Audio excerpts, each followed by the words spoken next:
Hey there, friend. Pull that chair a little closer, and mind where you put your feet, would you?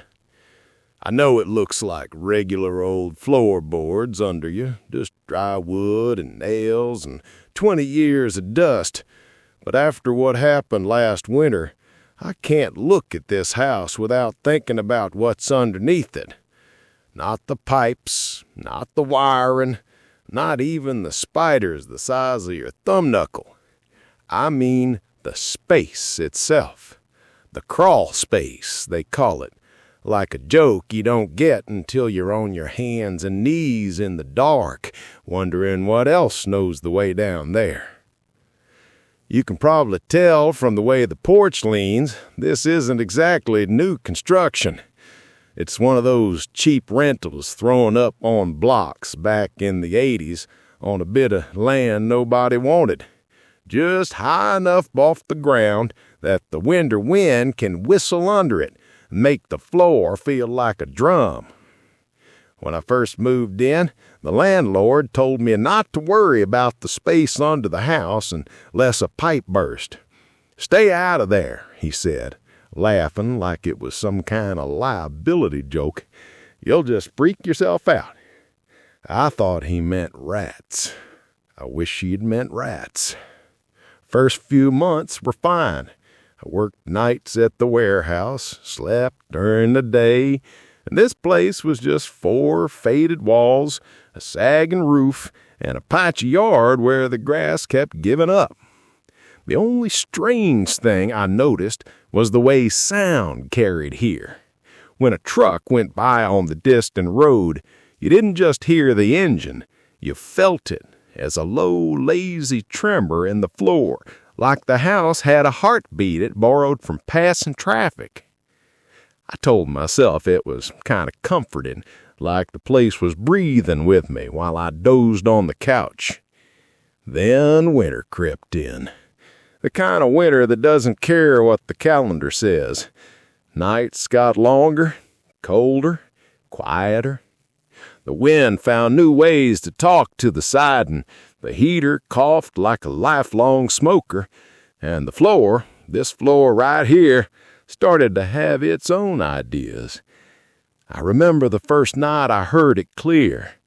I'd gotten home from the graveyard ship just before dawn, fingers still buzzing from moving pallets, brain humming with the bright warehouse lights, body ready to shut off. I microwaved something that used to be food, ate half of it standing over the sink, and then gave up and collapsed face down on the mattress in my little bedroom at the back of the house. The heater kicked on with a shudder, the pipes rattled, all the usual old house noises marched out in a tired little parade, and I was half asleep before they had even finished. Then somewhere between one heartbeat and the next, everything went quiet. Not just less noisy, quiet. Heater cut off mid-groan, wind dropped. Even the hum of the fridge in the next room seemed to hold its breath. In that heavy, cotton-stuffed silence, I heard it. A long, slow inhale rising up through the floorboards under my bed like the whole house was drawing breath from the dirt. It wasn't the building settling. If you've ever slept in an old place, you know that language. The pops and sighs and little creaks that say, "I'm still here, don't mind me." This sounded like lungs too big for any chest that would fit in this room, pulling air from some cold place under me and then letting it go in a slow, damp exhale that made the boards under the mattress vibrate against my ribs. I froze. For a second, I thought maybe I was dreaming. That ugly half-awake stage where your brain repurposes the plumbing into monsters because it's bored. But my eyes were open. I could see the crack of pale dawn light bleeding around the curtains, and the sound didn't fade like dreams do. It came again, deeper this time, dragging up from the dark underbelly of the house, the way a sleeping animal adjusts itself and resettles. You ever been so scared you don't even sit up because some ancient part of you thinks if you stay exactly how you are, the predator won't notice you? I lay there like a crime scene outline, heart pounding hard enough to shake the pillow, listening to whatever was under my house remember how to breathe. The first thing I did, after I convinced myself I wasn't having some kind of exhaustion-induced episode, was try to make the sound into something reasonable. That's what people do, you know? We sand the sharp edges off the world until they fit in our hands. I told myself it had to be the heater, some old duct running under the floor, expanding and contracting with the temperature swings. Maybe a possum had found its way into the crawl space and was snoring under there, belly full of garbage and neighbor's cat food. Anything was better than the truth my spine had already decided on. Still, I didn't sleep much that day. Every time I drifted, I'd feel that almost imperceptible rise and fall under the mattress, like the boards themselves were riding on something soft and patient. I called the landlord that afternoon, voice casual, like I was just ticking off a maintenance box. Asked if there were any vents or ducts under the bedroom, if maybe some animal problem was common out here. He grunted something about having had critters under that before, said he'd swing by with a flashlight when he had time. Time, in his world, moved at a different speed. In mine, I had to be back at the warehouse by 10. That night, stepping back into the house before work, the air felt heavier. Maybe it was just my imagination. Once you think about what's under you, you can't help but notice in the way the whole place sits on it. I walked softer without meaning to, like I didn't want to wake a roommate nobody had introduced me to. Work was its own kind of limbo. Boxes, forklifts, the rhythm of other people's lives measured in shipments and barcodes. My body went through the motions, but my mind kept returning to the mattress, the boards, that long, damp exhale. On my break, I made the mistake of mentioning it to one of the guys who'd grown up around here. Not the whole thing, not, hey, there's a giant invisible lung system under my house. Just a joke about something living under my floor. He went quiet in that way locals do when they realize you don't get the joke yet. Place you in, that old Foster rental off County Road? I nodded, surprised he'd nailed it first try. He made a face, half sympathy and half wish I didn't know what I know. You hear it already? My skin tried to leave my body. What did I hear? I asked too fast. He shrugged, eyes sliding away. Never mind, he said. Probably just raccoons. Just don't go down there alone. That's the problem with hints. They don't solve anything. They just redraw the boundaries of what you're allowed to be afraid of.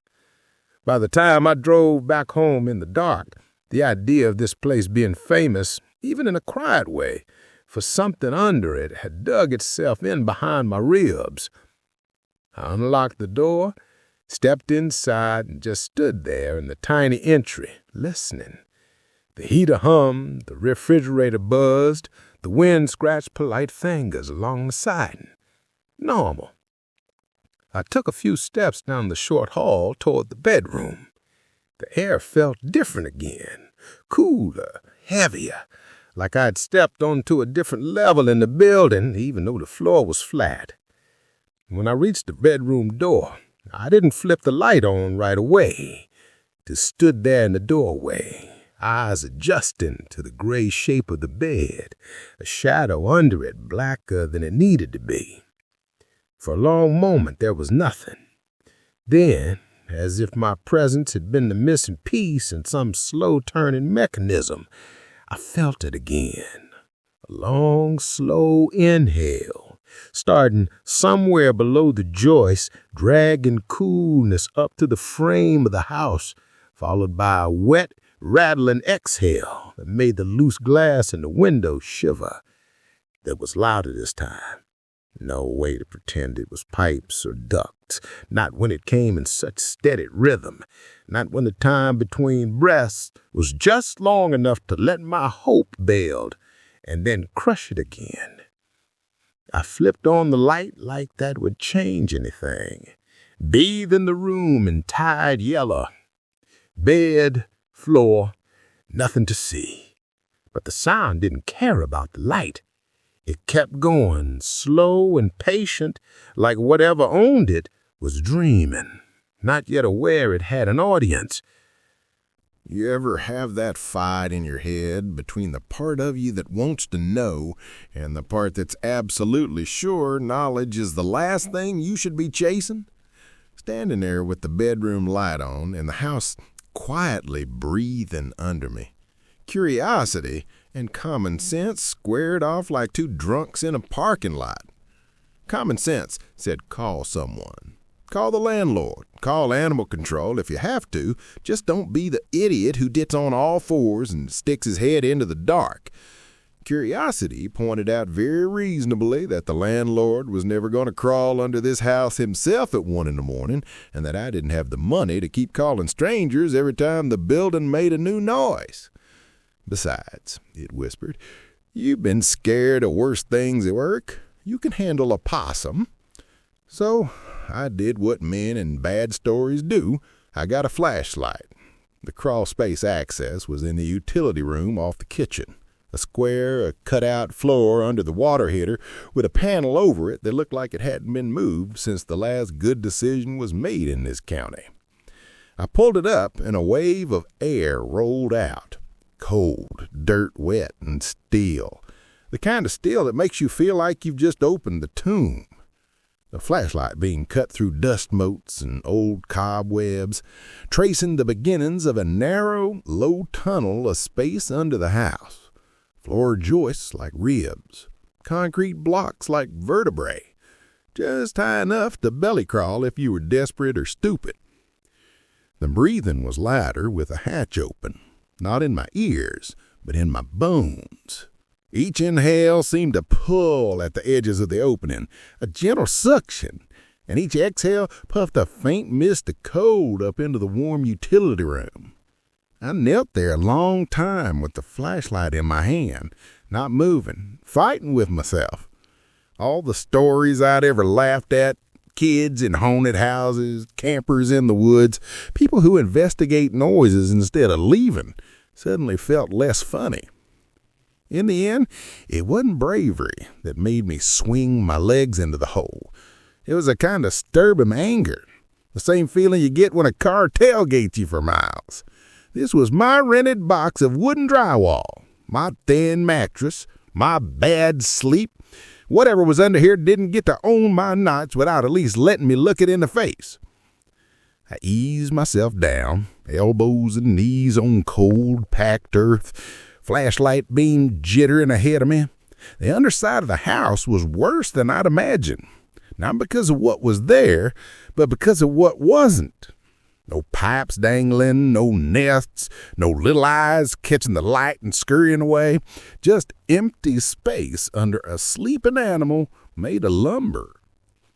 Above me, I could see the dark stains where my bed's legs sat on the floor, the outline of the bedroom joists. The breathing was clear down there, but wronger, if that makes sense.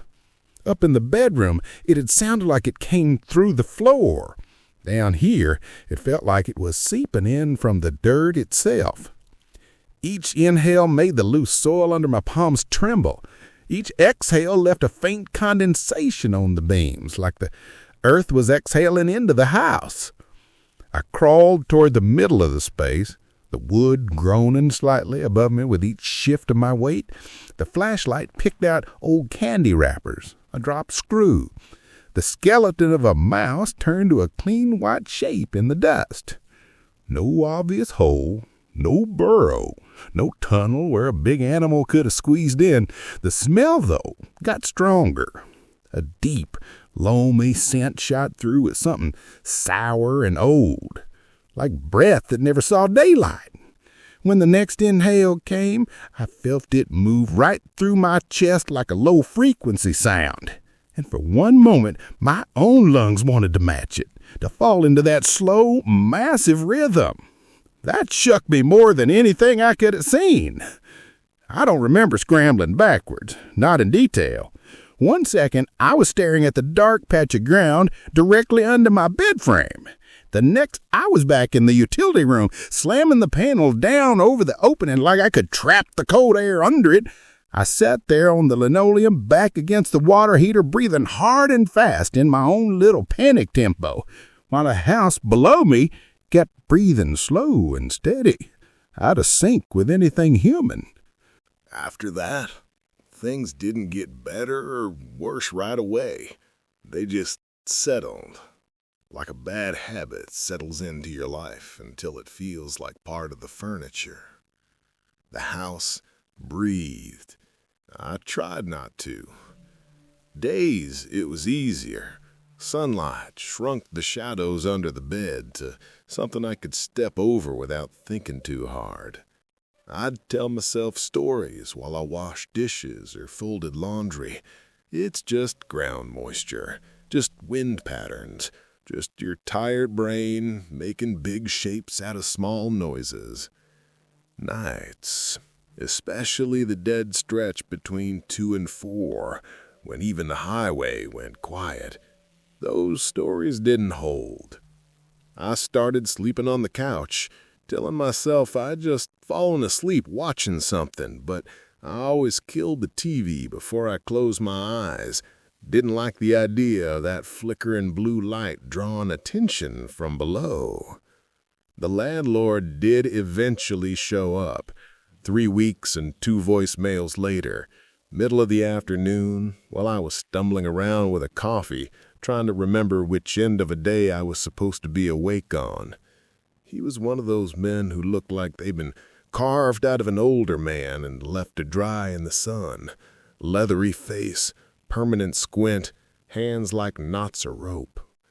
I showed him the hatch, the crawl space, told him I thought something might be under there, left out the part about synchronized breathing.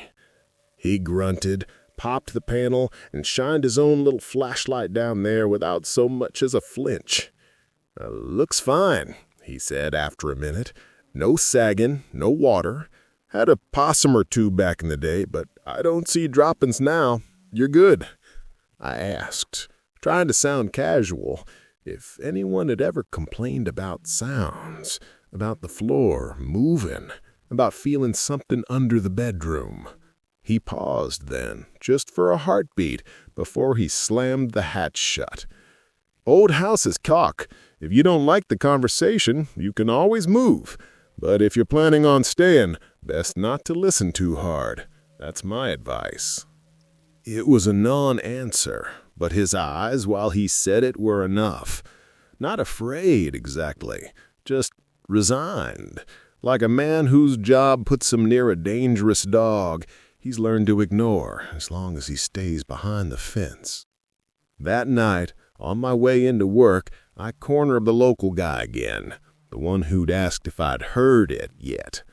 This time, I didn't joke.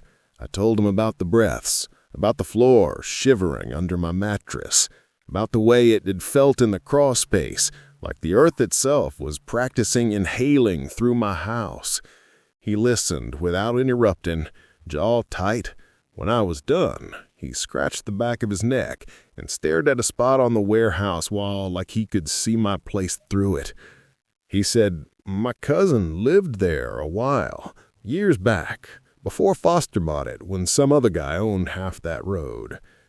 "And?" I pressed. He shrugged, but it looked like it hurt his shoulders to do it. He said his dog wouldn't sleep on the floor. Dog had set up all night, growling at the boards, hackles up, then be fine outside. He said some nights he'd wake up and feel like the bed was floating on something that rose and fell, like laying on a chest. He moved. Dog got better. I asked the obvious question, "What's under there?" He shook his head. He said dirt, roots, Maybe something that got buried and forgot it was supposed to stay still? I don't know. Folks here just call it the sleeper. You pay your rent, it lets you pretend you don't share the place. I laughed then, because the alternative was either quitting my job on the spot or driving my car into a tree on the way home, just to change the shape of the fear. But the laugh came out thin. I asked, "What happens if you don't pretend?" He didn't answer, just walked away and found something very important to do at the other end of the bay. Turns out I'd been asking the right question. I just wasn't going to like finding out. Once you put a name to something, it gets harder to pretend it ain't there. Calling it the sleeper didn't make the thing under my house any more real, but it did give my fear a shape to sit in, a rack to hang all the little details on. The next nights blurred into a pattern. Work, drive, unlock the front door, and stand in the dark and listen to see if the house was awake before I was. Most nights the breathing waited until I lay down, like it didn't want to waste itself on an empty room. I went back to the bed eventually, not because it felt safer, but because of waiting it felt like letting it win. I changed nothing about the arrangement. The mattress stayed in the same spot, the same cheap frame legs pressing into the same spots on the floor. I just lay there above the invisible chest and tried not to think about the way the boards rose and fell beneath me. At first, the rhythm stayed slow and steady, the kind of breathing you hear from someone in deep sleep. Long inhale, long exhale, long pause in between. After a while, though, I started noticing that it wasn't as indifferent as I'd hoped. There were nights when I'd come home more wound up than usual, angry from work, jitterier from too much coffee, and my own breath would be fast and shallow when I hit the mattress. On those nights, the thing below seemed to adjust. The pauses shortened. The breath came a little quicker, as if it were trying to catch up to me, to match me. The first time I realized that, I tested it without meaning to. I took 3 sharp, panicked inhales in a row, like a man about to cry, and held the last one. Below me, the floorboards swelled in 3 quick pulses, then stopped, as if whoever was breathing had just realized they'd been caught copying. The silence that followed was worse than the sound. My lungs burned while I held that breath, some childish part of me convinced that if I moved at all, if I exhaled, the house would decide that meant I'd given permission for whatever was underneath to start again. Eventually, biology won, and I let the air out in a ragged rush. A second later, the floor sighed with me, a low exhale from the dirt that matched my own almost perfectly. I lay there with my eyes open in the dark, staring at the ceiling, listening as the sleeper's rhythm slowly pulled by and into line, dragging my panic gasps down into its slow tide. Inhale, exhale, pause. Inhale, exhale, pause. Eventually, I couldn't tell which one of us had started the last breath. That scarred me more than anything so far, because this wasn't just a noise. It was a conversation, and I was already answering without meaning to. The night it nearly came all the way up started like any other bad night, with something small and stupid, a busted pallet at work, a supervisor who thought yelling counted as communication, a clock that seemed to crawl backwards.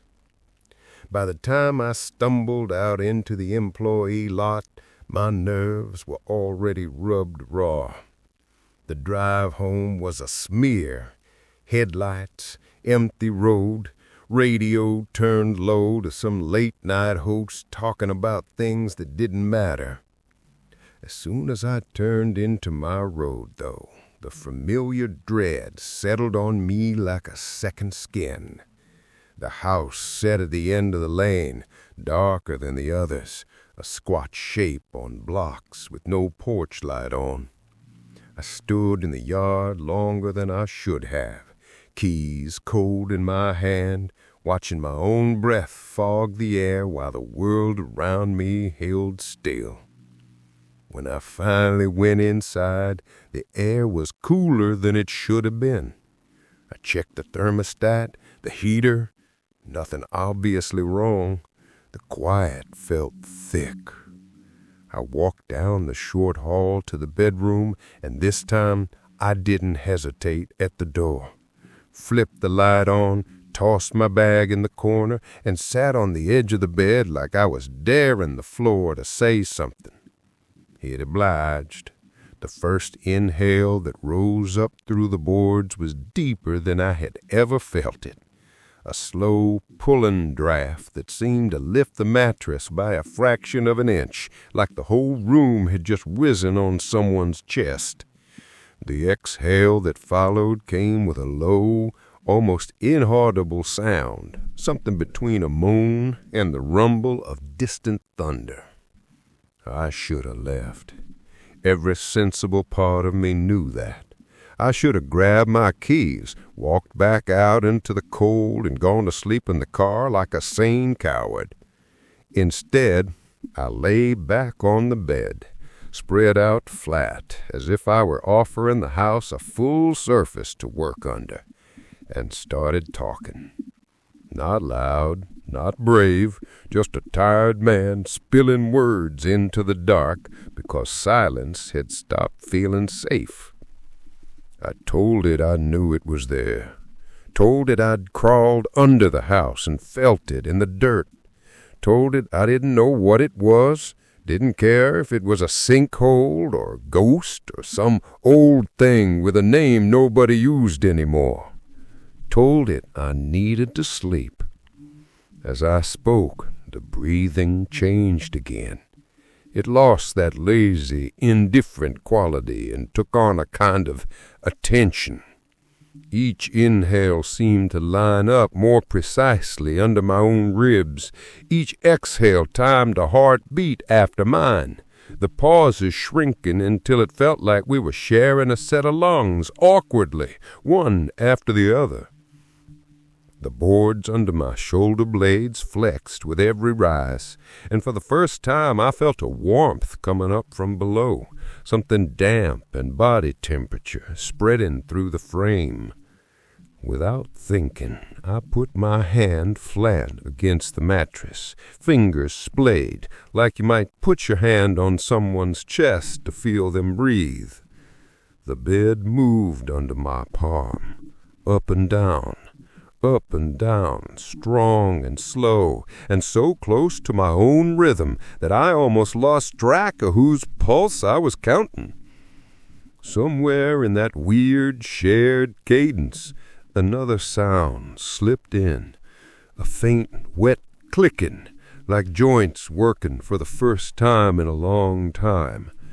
It came from directly beneath the center of the bed, under the spot where the heaviest of the four legs sat.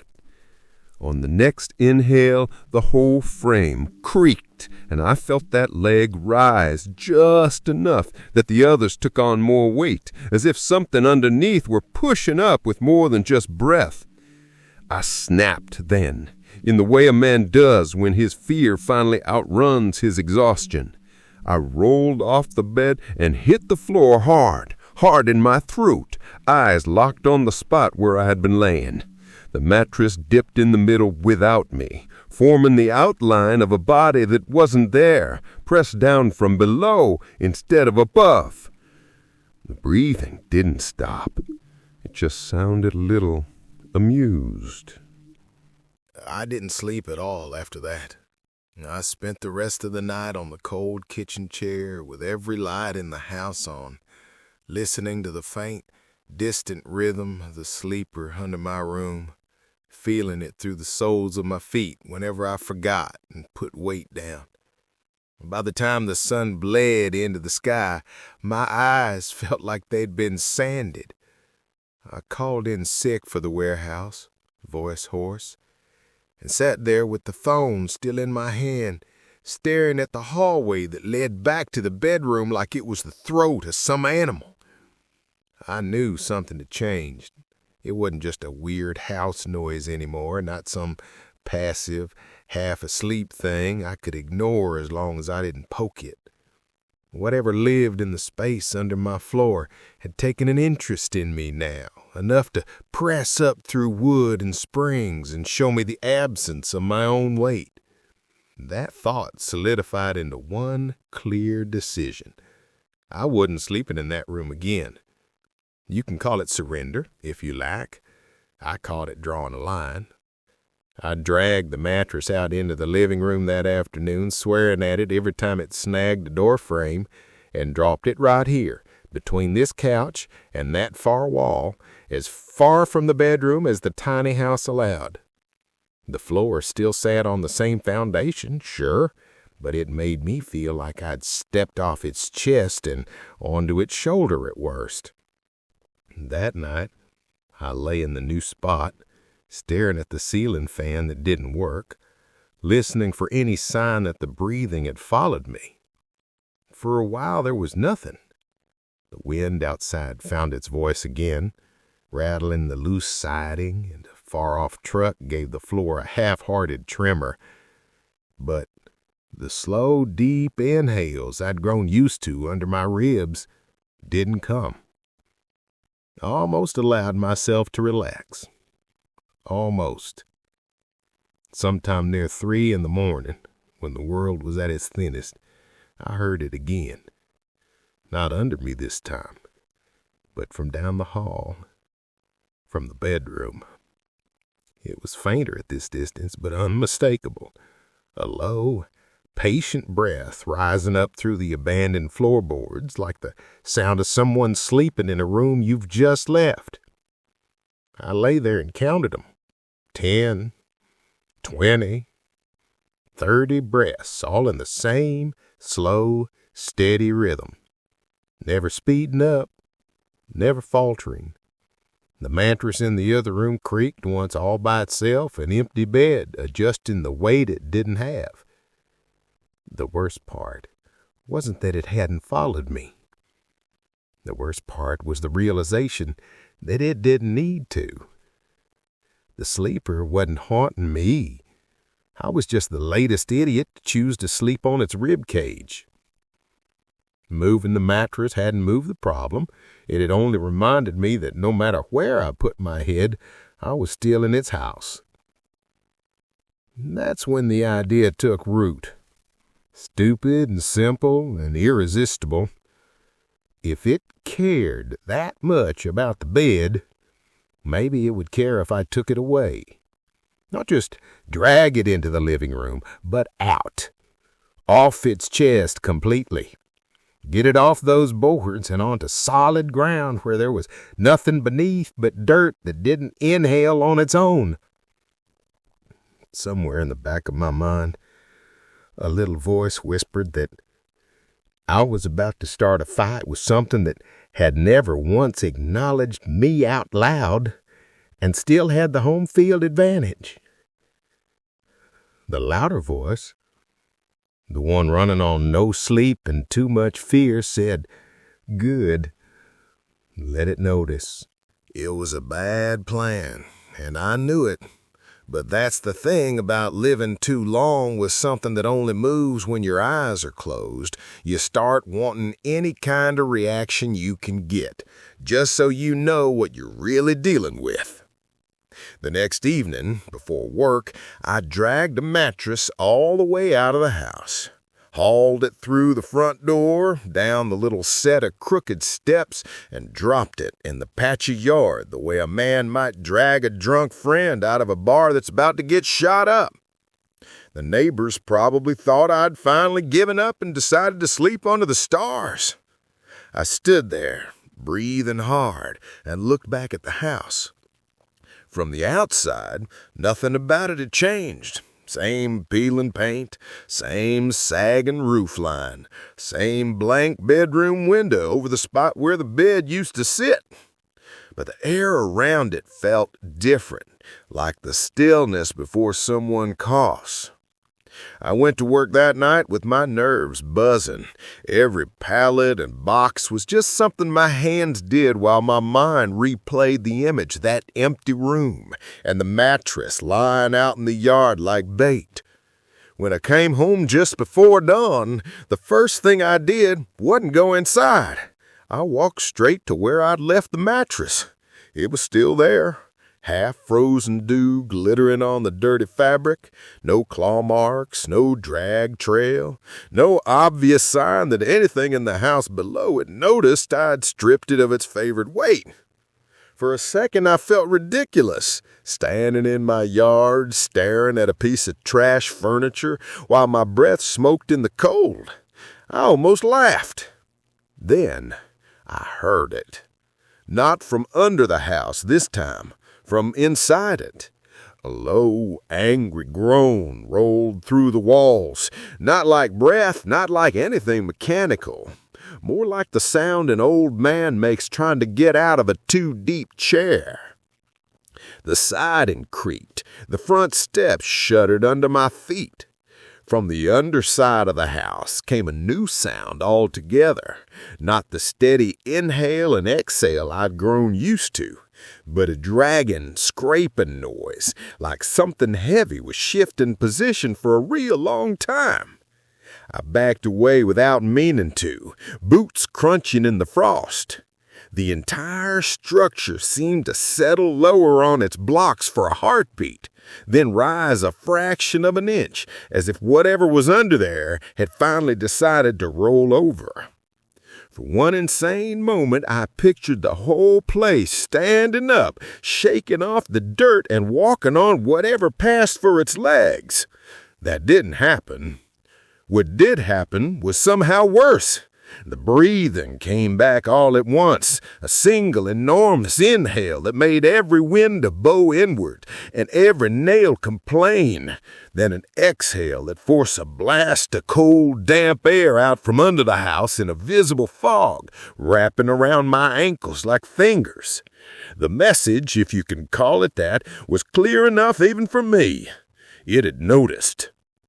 I didn't go back in that day. I went to a cheap motel off the highway and slept on a bed I didn't have to share with anything but questionable laundry practices. The room smelled like old smoke and lemon cleaner, and the only thing under the floor was more floor. For the first time in months, when I closed my eyes, I couldn't feel anyone else's lungs trying to pace mine. When I finally came back here to collect my things for good, the house was quiet. Too quiet. No breathing, no groan, no sign of shifting weight under the boards. The head landlord finally agreed over the phone to let me break the lease early, muttering something about if it's not a good fit, it's not a good fit, like we were talking about a job instead of a structure that occasionally remembered how to inhale. I moved out in one long, shaky day, loading what little I own into the car. Before I left, I stood in the empty bedroom one last time and just listened. For a long minute, there was only the wind and my own heart. Then, so faint, I could have pretended I imagined it if I hadn't spent all those nights learning its cadence. I heard it. Slow, distant breath, not under my feet this time, but somewhere deeper in the ground, somewhere further away, like the sleeper had rolled over and was already dozing under some other house, some other idiot's bed. So that's why, when you came over tonight, I asked you to watch where you put your feet, and why I'm out here on this porch instead of in there on some nice soft mattress. You're going to go home after we finish this, and you're going to walk across floors you trust without thinking about who owned the ground before you poured concrete on it. Do yourself a small kindness. Ever so often, when the night is too quiet and the house feels a little too alive, pay attention to what you're lying on. If the floor ever feels like it's rising and falling on a breath that ain't yours, if your bed ever moves in the middle without you and there's no train or truck to blame, don't wait as long as I did to take your weight off its chest. Some things under our houses are happy to sleep forever, as long as we stay light. It's only when we start matching their rhythm, when we let them sync their lungs with ours, that they get curious about what it would be like to wake up all the way. And if you ever put your ear to the floor and hear it breathing back, friend, don't talk to it. Don't crawl under. Don't name it. Just grab your things, step off its ribs, and leave it to dream about someone else.